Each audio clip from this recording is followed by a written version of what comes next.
Hola, esto es Radio Sefarad y estas son las noticias comentadas un día más por Jorge. ¿Qué tal? ¿Qué tal, Alejandro? Vamos con los titulares de hoy. Colaboración de fuerzas de seguridad israelíes y palestinas para desactivar una bomba de Hamás. Los palestinos exigirán en UNESCO la entrega de los rollos del Mar Muerto. La hija de Trump visita la tumba de un famoso rabino para rezar por el éxito de su padre. Vandalismo y abandono del patrimonio histórico judío en Plasencia. Tras las noticias, volveremos con la agenda cultural del día y ahora hablamos del aparato de seguridad palestino que pasó información a las fuerzas israelíes sobre una bomba de alto poder que, según se sospecha, tenía como objetivo a las tropas del ejército israelí. La bomba, fabricada mediante un artefacto explosivo adosado a una garrafa de gas, estaba escondida cerca del puesto de control carretero Mistara en los territorios en disputa. La bomba fue hallada del lado palestino del puesto de control por las fuerzas palestinas de seguridad y fue detonado por expertos de la policía israelí. Un vídeo difundido sobre la explosión muestra una masiva bola de fuego ascendiendo al cielo, mientras los transeúntes palestinos vociferan Alú Akbar, Dios es el más grande. A pesar del estancamiento en las negociaciones diplomáticas, las fuerzas de seguridad israelíes y palestinas cooperan, ya que consideran que ello es fundamental para reducir la violencia y mantener al grupo terrorista islámico Hamás bajo control. Exacto, esto es la aclaración de la noticia, porque es una noticia tan alentadora que algo tenía que explicarlo, o sea, de una colaboración, de que los palestinos están avisando a los israelíes de que han puesto una bomba y que vienen los israelíes y la desactivan. Pues ¿por qué? Porque esta bomba es de un grupo, digamos, enemigo del que gobierna en Cisjordania. Estamos hablando de Hamás, y entonces con Hamás no quieren saber nada y cooperan, y entonces todos somos amiguitos, aunque cuando explota la bomba, las personas que están ahí en el control de carretera está a punto de pasar, pues lo primero que dicen es Allahu Akbar, como diciendo qué bien, ha explotado algo, seguro que es algo nuestro para con los israelíes, y es posible que se haya muerto alguien o haya sido herido. Pero no ha sido así, desgraciadamente, para los transeúntes, y sí para los israelíes y también para las fuerzas de seguridad palestinas, porque para ellos hubiera sido también engorroso demostrar que jamás actúa con tal libertad en donde ellos se supone que mandan. La autoridad palestina está preparando una propuesta en UNESCO por la que exigiría a Israel la entrega de los rollos del Mar Muerto. Entre 1947 y 1956 se descubrieron 870 rollos, incluyendo el ejemplo completo más antiguo de los 10 mandamientos, en las cuevas de Qumran, cerca del Mar Muerto. Qumran estaba bajo el mandato británico y luego bajo la ocupación jordana cuando los rollos fueron descubiertos, y actualmente se encuentran en el área C de los territorios en disputa bajo control civil y militar israelí. Algunos de los manuscritos más completos de los rollos del Mar Muerto se exhiben actualmente en el Museo de Israel de Jerusalén. Según el enviado de Israel ante la UNESCO, Carmel Shama Hacohen, se trata de otro intento provocativo de los palestinos de reescribir la historia y borrar nuestra conexión con nuestra tierra. Y añadió, los rollos del Mar Muerto representan una evidencia arqueológica concreta sobre la presencia del pueblo judío en la tierra de Israel. Bueno, todo el mundo espero que hayan oído hablar de lo que son los rollos del Mar Muerto. Son ejemplares incompletos de la Biblia y otros escritos de una secta que habitaba al margen, digamos, autoexcluida o exiliada en esta zona desértica. Algunos pensaban que eran de la secta de los esenios, pero posiblemente estuvieran vinculados, pero no fueran exactamente. Pero sí que allí están las evidencias arqueológicas más antiguas de algunos de los... Primero, de la presencia judía, no, porque hay mucho más antiguos que ellos, pero sí de libros escritos completos sobre también de la Biblia y también otros escritos. Bueno, el tema es que esto se descubrió en 1947, cuando todavía no era Israel independiente, sino formaba parte del mandato palestino. Y también en 1956 hasta 1956 se hicieron excavaciones. Se descubrieron todos estos rollos y fueron trasladados al Museo de Israel, que está en Jerusalén.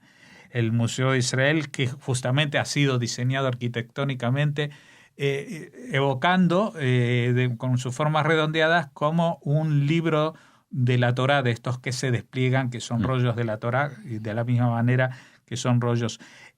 Han pasado muchos años desde entonces, 60 años o más, y se siguen estudiando y se siguen habiendo descubrimientos, se siguen transformando estos materiales en más accesibles para los investigadores.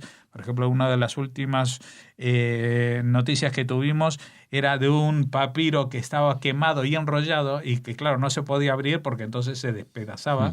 Y con unas técnicas de rayos X y tomografía, no sé qué, consiguieron, digamos, que sea legible sobre un plano como si estuviera extendido sin haberlo abierto. Y ahí se encuentra, entre otras cosas, escrita la palabra Jerusalén en hebreo, todas estas evidencias. Pero bueno, aquí lo importante parece que no es lo que es la evidencia, no es lo importante la ciencia, no es importante lo que ven los ojos, lo que tocan las manos, sino lo que pasa por la febril imaginación de los palestinos, cuya última o próxima barrabasada y barbaridad cultural para presentar justamente en la UNESCO, el organismo internacional que vela por la cultura, será solicitar que le sean entregados los rollos del Mar Muerto. ¿Por qué? Porque ellos van a decir que Qumran está en sus territorios. No quiero yo pensar lo que hubiera pasado, qué hubiera pasado si Israel no hubiera conseguido sacar esos rollos antes de que los jordanos y los palestinos hubieran estado en esa zona. ¿Qué hubieran hecho si hubieran descubierto escritos hebreos antiguos? Pues los hubieran destrozado, como han destrozado siempre, y quemado y negado todas las evidencias de la presencia judía, que es tan lógica, evidente, que es perder el tiempo en hablar. Y justamente antes de entrar en el micrófono te comentaba, Alejandro, el chiste de decir, bueno, la próxima que van a decir es que la Biblia, el Antiguo Testamento, también lo escribieron los musulmanes, pues aunque sea 2000 años antes de que se hubiera inventado el Islam, porque para eso están, para mentir, y en tercer lugar, para seguir mintiendo. Pasamos ahora a hablar de la hija del candidato a presidente de Estados Unidos por el Partido Republicano, Donald Trump. Ivanka, cuyo nombre en hebreo es Yael, visitó la tumba del rabino de Lubavitch, Menachem Mendel Schneerson, para rezar por el éxito de su padre en los comicios. Ivanka Trump acudió a la tumba del famoso rabino acompañada de su esposo, Jared Kushner, y el asesor de Trump sobre Israel, Jared Greenblatt. Ivanka Trump se convirtió al judaísmo hace 8 años. Ivanka Trump es considerada la mujer más poderosa de la campaña y la empresa de Trump. Está criando a sus hijos en un hogar ortodoxo y respeta el Shabbat y las leyes dietéticas de la comida kosher. La comunidad judía representa apenas el 2% de la población total de Estados Unidos y no tiene influencia real en la votación, excepto, tal vez, en algunos estados claves duramente disputados por ambos partidos. Los judíos votan históricamente en su mayoría al Partido Demócrata. Sin embargo, el aumento del número de judíos ortodoxos está haciendo que la colectividad israelita en Estados Unidos tienda cada vez más hacia el Partido Republicano. Bueno, cuando oigan estas noticias todavía no sabrán ni sabremos los resultados de los comicios de Estados Unidos. Igual sí, si escuchan esta grabación un poco más adelante, de momento no sabemos si Donald Trump va a salir elegido o si va a ser Hillary Clinton. Lo que sí, esta vez, entre otros miles de aspectos con que se puede enfocar la carrera presidencial que están librando ambos, pues está el aspecto judío y si bien hasta ahora los demócratas han gozado la preferencia de los judíos, también había un acercamiento antes más proclive hacia Israel, cosa se ha ido diluyendo, especialmente con la administración Obama, que ha supuesto un alejamiento progresivo, por lo menos en la sintonía personal entre el presidente Obama y el primer ministro Netanyahu durante estos últimos 8 años. También la participación de Hillary Clinton como secretaria de Estado no siempre fue del total agrado de Israel, pero con Trump es todo una incógnita, porque una cosa es lo que dice y con sus discursos tan inflamados de declaraciones no se sabe muy bien lo que va a hacer, porque si nos atenemos a las últimas noticias referidas a él, o por lo menos a su familia, parece que va a estar muy cercano a Israel, que va a traer la embajada de Estados Unidos a Jerusalén, y su propia hija pues ha ido a rezar a la tumba del rabí de Lubavitch para conseguir el milagro. Y bueno, pues veremos si realmente el rabí de Lubavitch es milagrero y milagroso y consigue que este candidato llegue a presidente, porque este es el que todo el mundo daba por descartado en las primarias republicanas y la superó, y todo el mundo dio por descartado en la competencia con Hillary Clinton, y vamos a ver qué es lo que sucede. Terminamos ahora las noticias hablando del antiguo cementerio judío del Berrocal, en Plasencia, que se ha convertido en un lugar predilecto de los vándalos para acampar a sus anchas. A las habituales pintadas en la señalización del lugar se ha añadido el derribo de las balizas que delimitan las tumbas de varios siglos de antigüedad, las cuales convierten el lugar en punto de gran interés para el estudio de la historia judía de la ciudad. Los operarios municipales acudieron la semana pasada para reparar los desperfectos en la medida de lo posible, si bien por el momento no está previsto hacer algo al respecto que vaya más allá de la limpieza semanal que se lleva a cabo en la zona y los alrededores. Por otra parte, el Ayuntamiento ha congelado el proyecto de creación de un centro de la cultura judía que en la anterior legislatura se llegó a presupuestar durante varias anualidades con una partida de 50.000 euros. Sí, traemos esta noticia no porque el vandalismo en el cementerio judío de Plasencia, en el Berrocal, sea un síntoma de antisemitismo. Yo diría que es más un símbolo, o una señal de la dejación de las autoridades actuales de su propio legado.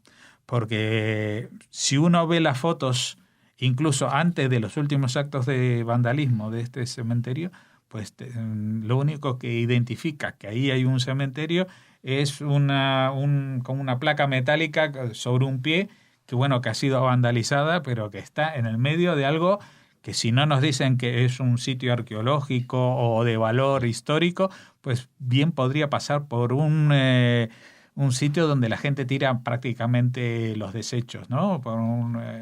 Es un sitio abandonado que no interesa, y no entiendo yo a la gente de Plasencia, porque me imagino que en Plasencia, aparte de las industrias propias, pensarán alguna vez en que les vendría bien que la gente que pasa por los alrededores y va de turismo se acerque también a conocer Plasencia y, por ejemplo, también su legado sefardí, la huella de los judíos, pero no hacen ningún caso a su propio legado, y incluso cuando había un proyecto de por fin crear un centro de estudios, un centro para mostrar la cultura judía en la zona, que tampoco iba a ser un museo tan grande, era una propiedad que habían comprado, de no sé cuántos metros cuadrados, pero me imagino que no demasiado grande, pues también eso lo congelan, todo se congela.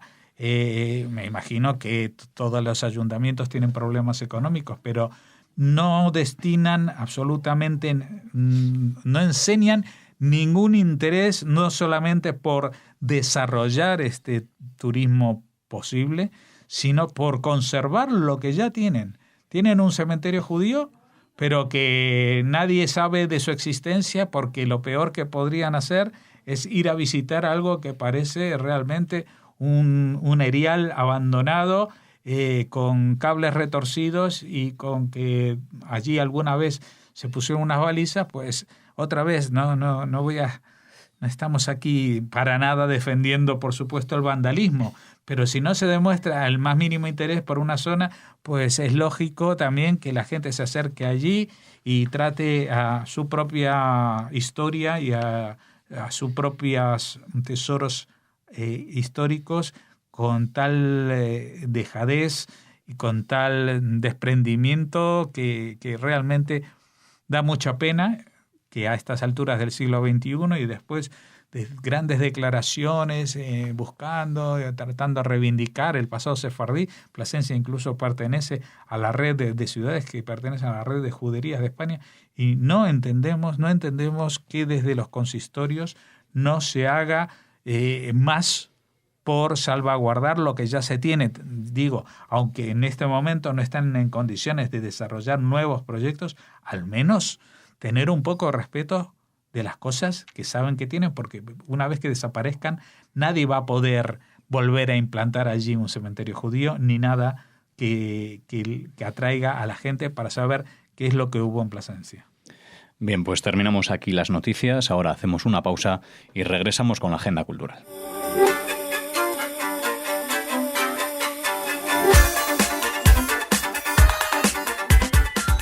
Bueno, regresamos ahora con la agenda cultural y damos la bienvenida a Raquel. ¿Qué tal? Hola, Alex. Muy bien. ¿Tú? Muy bien, muy bien. Aquí deseando. Esperemos que nuestros oyentes también. Sí, esperemos que así sea. ¿Qué nos traes para la agenda de hoy? Nos situamos en Barcelona para comenzar la agenda y les hablamos de teatro y de Holocausto, de Shoah. La nueva compañía Esquís Teatra ha presentado un ciclo de teatro que se llama Cicatrius, que incluirá 4 obras centradas en el Holocausto y con las que quieren mantener intacta la memoria histórica de unos hechos terribles que ocurrieron hace ahora 78 años. En rueda de prensa ha presentado este programa de teatro, de obras teatrales, Pavel Bosone, que es el director y productor de esta compañía de teatro, y ha asegurado que este ciclo se trata no solo de relatos, sino que aportan información a los espectadores, y haciendo referencia al título del proyecto, ha apuntado la necesidad de curar bien las cicatrices, porque si no vuelven a abrirse y a infectarse. En rueda de prensa también han hablado de la actualidad de los refugiados, por ejemplo, de las persecuciones, o sea que han estado conectando eso, lo que sucedió hace 78 años con lo que sucede ahora, sin entrar en comparaciones, porque ya sabemos que el Holocausto es un hecho que no admite comparación, ¿no? Bueno, el primer espectáculo, La Nit de Elber, tendrá lugar entre el 12 y el 22 de enero de 2017 en el Teatro Tantarantana de Barcelona, pero contará con una representación previa en el Saló del Tinel del Ayuntamiento de Barcelona este 9 de noviembre, para conmemorar la noche trágica la noche conocida como la Noche de los Cristales Rotos. La segunda obra, La Conferencia de Bansi, se representará entre el 18 de enero y el 5 de febrero de 2017. Les iremos anunciando las siguientes. Intentaremos hablar con el director o con alguno de los actores o actrices que participan en esta serie teatral. Por ejemplo, con Oriana Bonet, una de las actrices de la obra, que dice que la Conferencia de Bansi despierta la conciencia. La conciencia, ha dicho ella, dice que le interesa la obra porque como actriz y judía el antisemitismo desgraciadamente continúa vigente con otras caras que se intentan disfrazar. La compañía Esquís Teatra ha iniciado además un programa Berkami de micromecenazgo para financiar parte de la producción, que contará con 17 actores. Bueno, muy bien, pues teatro para conocer la historia y para entender también de alguna manera, valgan las comparaciones, pues la actualidad también. Uh-huh. Hablando de historia, Alex, nos vamos a Nueva York porque están exhibiendo el libro considerado el documento judío más importante del Nuevo Mundo y que desapareció del Archivo General de México hace 75 años. Se recuperó en una subasta y ahora se muestra por primera vez al público como parte de una exhibición en Nueva York sobre los primeros judíos que se establecieron en lo que hoy es Estados Unidos.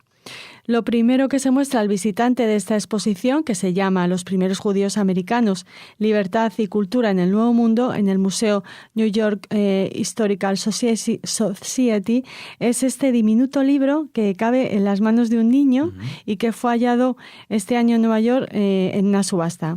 se había perdido o lo habían por lo que fuera, robado. Estaba extraviado, alguien lo tenía en su poder, se subastó y ahora... Sí, y lo recuperó un personaje, un señor, un interesado en la cultura judía, un judío, que ahora lo exhibe. Que se lo ha cedido al Estado mexicano porque considera que es allí donde debe estar, en los archivos mexicanos, pero que sí pidió que se pudiera exhibir en esta exposición. El libro fue escrito en 1595 por Luis Carvajal el Mozo. Su tío de igual nombre fue nombrado por el rey de España gobernador del nuevo Reino de León, lo que hoy es el Estado mexicano de Nuevo León. La letra es diminuta, es una autobiografía que cuenta también la historia de la familia de Luis Carvajal el Mozo y la persecución que ésta sufrió por parte de la Inquisición, que acabó llevando a la hoguera a 120 de sus miembros de esta familia, incluido Carvajal el Mozo. Además de esta biografía y de esta historia familiar, el libro incorpora también otros 2 documentos de Salmos y los 10 mandamientos. Bueno, como decimos, fueron comprados. Este librito fue comprado y devuelto al Gobierno de México por el coleccionista judío Leonard Milber. Nos gusta decir su nombre porque se merece nuestro reconocimiento. Y ahora se exhiben en esta exposición, que le recordamos el título, Los primeros judíos americanos, libertad y cultura en el Nuevo Mundo. Bueno, pues exposición en Nueva York, si por lo que sea se encuentran allí o tienen previsto viajar. Y esto es un interesante, sin duda, documento histórico. Sí, que se haya recuperado sí, y que es de un sefardí. Claro, porque la familia de Luis Carvajal procede de España y de Portugal. Y terminamos con una exposición de la que ya hablamos aquí en Radio Sefarad con su autor. Un poquito más cerca, sí, en Córdoba. Bueno, en Córdoba está bien. Córdoba está muy bien. De Málaga tal vez a nosotros nos quedan todas un poco lejos, pero siempre está bien. Sí, está más cerca que Nueva York. Desde luego. Bueno, pues ya hablamos con Abel Raskin de su obra, de su exposición Rambán, Aproximación a Maimónides, y en este caso esta exposición se va a poder disfrutar en la patria del propio Maimónides, en Córdoba, gracias a la Fundación Bodegas Campos de Córdoba. Ya se ha celebrado la proyección de la obra del autor y escultor de esta serie, Rambán, Aproximación a Maimónides, y una conferencia, Maimónides presente en la obra, de un artista actual, que corrió a cargo de la profesora de Historia Susana Goodman. Esto fue el 8 de noviembre. Y el 15, a las 8:30, bueno, pues se volverá a proyectar la obra de Abel Raskin, de esta serie Rambán, Aproximación a Maimónides, y Fernando Carbonell, el profesor de filosofía, pues disertará sobre Maimónides, arte y pensamiento contemporáneo. Bueno, pues una cita a la que pueden acudir el próximo 15 de noviembre y a la que les invitamos desde Radio Sefarad. Y les ponemos el enlace para que recuperen esa entrevista que hicimos a Abel Raskin, en la que nos contaba lo que quería expresar con esta obra y lo importante que había sido Maimónides en su trayectoria, no solo artística. Eso es, pues una cita de primera mano para que puedan saber cuáles son sus intereses. Muchas gracias, Raquel, y hasta mañana.